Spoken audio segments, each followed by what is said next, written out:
This question doesn't belong in the exam, the professor said, crumpling the page. No one can solve it, not even here. That was the moment it all began. If you blinked, you missed it, but let me back up a sec. It was a Thursday night, 6:42 p.m., spring just barely waking up in Cambridge. Professor Gerald Whitmore stood by his office window, staring out at the campus lights blurred by fog, a cup of coffee gone cold beside a stack of math exams. You'd think someone with his reputation would look calm, but he looked tired, the kind of tired that seeps in when you've been at something your whole life and still don't have the answer. He'd been reviewing the entrance exam for Harvard's math department, the kind of test that keeps good students up at night. But this time, it was one question that got him: Collat's conjecture. An old, gnarly puzzle, simple to write, impossible to tame. Start with any number, divide by 2 if it's even, triple it, and add 1 if it's odd. Keep going. Where does it end? He'd tossed it in as a dare, then started second-guessing himself. No one's going to touch this, he muttered. And just like that, he crumpled the question, history, brilliance, mystery, and tossed it straight in the recycling. Meanwhile, a floor below, a girl was breaking the rules, and no one even noticed. 14-year-old Ellie Moore slipped through a side door, sneakers scuffed, ink stains on her hands. Not a student or a legacy, just the granddaughter of Ruth the janitor. And tonight, her job was to gather scrap cardboard and clean paper to help pay bills. You could say she didn't belong, but you'd be wrong. She belonged to the shadows, the silence, the bits of beauty everyone else missed. When she fished through the recycling, she found the crumpled page, clean, barely touched, and, out of pure curiosity, smoothed it flat on her knee. The instructions were like a riddle she half remembered from a book she'd once rescued from the trash. Numbers didn't scare her, not the way they scared most people. She saw motion in them, not rules. So she started drawing, not numbers but arrows and loops, sketching how each sequence collapsed, bounced, spun. It was almost hypnotic, like watching leaves fall, each on its own crazy path, but somehow ending in the same pile. They all come home, she whispered, and she smiled in spite of herself. Time faded. The building dimmed to night mode, lights flickering, halls gone silent except for the hum of her pen. She kept working until Ruth's voice drifted down the hall. Ellie, you ready to go? She folded the mystery page, tucked it away, and left, but not before glancing at the bin, at what could have been lost. That's the thing about magic in real life. It shows up where no one is looking. Later that night, in their cramped apartment above the laundromat, Ellie poured herself over the page, still thinking. She wrote at the top, "Why do they all end the same way?" She didn't need an answer, not yet. Just the question was enough, and maybe the wild hope that it would matter to someone someday. The next morning, sunlight crept across her floor, and she was already up, copying the problem over and over on an old cereal box, each time seeing something different. Not chaos, not order, but a kind of song she couldn't quite hum. Ruth called from the kitchen. "You drawing again, Ellie?" "Just thinking," she said, and yeah, she was, but it was more than that. It was like listening for something only she could hear. She returned to Harvard, slipped into an empty seminar room with a massive chalkboard, and mapped out the problem in curves, not numbers. Paths dove, spun, crossed, slowed. Always, always, converging at the same clearing. Why? She wrote again, chalk dust on her hands, eyes wide. There was something there, a shape behind the noise. Then came the janitor, Walter, rattling the door for a maintenance check. Ellie panicked, erased half the board, bolted for the stairs, heart pounding, but left behind faint traces, a ghost of her work, and the word, why. That night, Ruth handed Ellie a folded newspaper. "They printed your riddle," she said, beaming. Ellie had sent in a snippet as a joke, but there it was, clue number 16. It climbs, it falls, it always ends the same. Ellie grinned. Maybe someone would see it. Maybe someone would start asking why, too. Monday, the math building buzzed with routine. No one looked down, except Walter, who noticed the erased board. One number underlined 3 times, 27.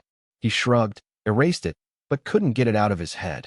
Upstairs, Professor Whitmore, haunted by his crumpled question, wondered if anyone had seen it, if anyone had tried. The thought made him restless. Ellie, back behind the library, was drawing a new sequence, charting entry points where different paths crossed, folding into each other like origami. You can copy the tree, but you can't grow its roots, she whispered, not knowing who might hear. Word traveled. Whitmore got a call from Janitorial. Your conjecture's alive. Someone's working it out on our boards.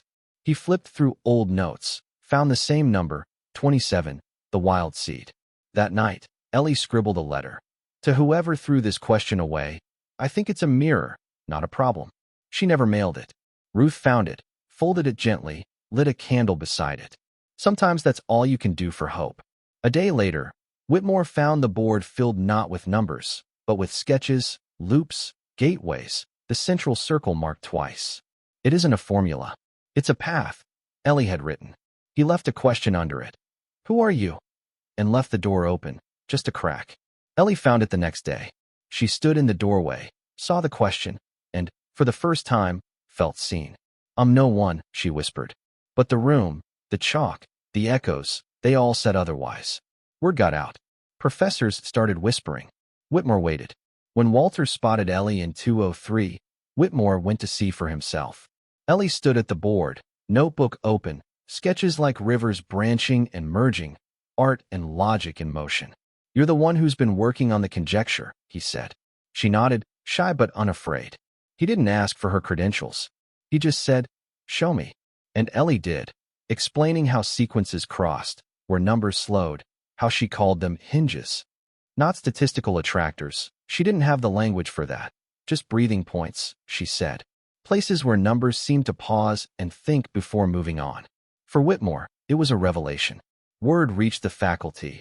A child, mapping out convergence points no one had seen quite like this. Ellie, notebook in hand, stood before a room full of professors, half of them skeptical, the other half stunned. 3 different sequences, she drew. All passed through the same hinge, where motion slows before falling. A hush fell, then an older man whispered, that's not wrong. That was the moment the room went quiet, for her. Afterward, Whitmore told her, you said something true. That's rare here. She laughed, tension finally breaking. Back at home, Ruth gave her a new notebook. Sometimes silence means they're listening, she said. Ellie smiled, knowing that was true. Sometimes. It didn't last. Harvard wanted a piece of her. Committees, donors, press, mentorship, but always with a catch.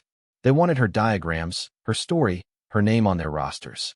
Will they make me prove I belong? She asked Whitmore. Yes, he admitted. But you get to choose what you give them. Soon, her sanctuary was gone. Seminar room reassigned, doors closed. So Ellie found a new one, an abandoned garage, 3 blocks from campus, swept clean, paper pinned up, walls covered with color and curves. Here, she worked on her own terms, red for rise, blue for fall, gold for loops, sketching not for publication but for the joy of discovery. Back at Harvard, the faculty circled, some eager to claim her ideas, others plotting to package her story before she even knew what she wanted. Whitmore, watching, gritted his teeth. She doesn't need a stage. She needs space. In the garage, Ruth brought food, listened, never pressed. It's still growing, she said, seeing the wall of sketches, not needing to know the details. Whitmore found a note from Ellie. I'm not disappearing. I'm building somewhere no one can take apart, while I'm still learning how it holds together. He smiled, pride and sadness mixed. On the wall, Ellie had scribbled in the margin. You can copy the tree, but you can't grow its roots. 2 grad students tried to claim her ideas. They missed the heart of it entirely. When Whitmore finally tracked Ellie down, he stood in her garage, surrounded by motion and color, diagrams that danced. You came, she said. He nodded. She showed him her latest discovery. For sequences converging, not at a point, but at an angle, not a destination, but a pivot. They don't just meet, they pivot, she whispered. They share a rhythm, even if they don't share an end.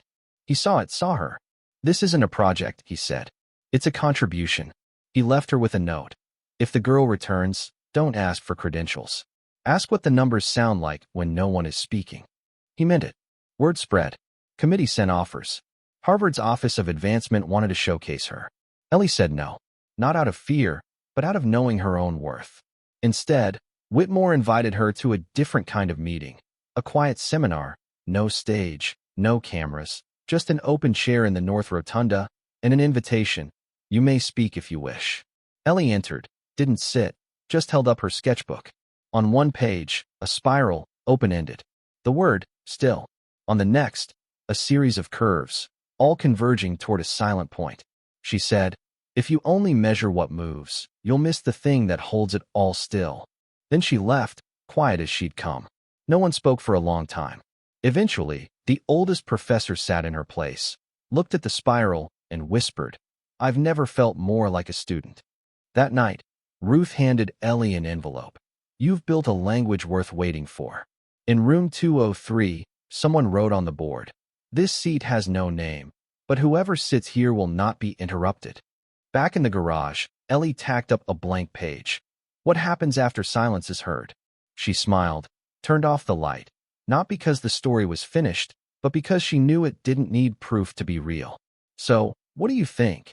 Is brilliance something you prove, or something you just listen for until the silence finally answers back? Yeah, that's what I thought. If you've ever seen genius blooming in a place nobody expected, or felt like you had something worth drawing before the world was ready to see it, drop your thoughts below. Is it the question, or the answer, that really matters? You tell me.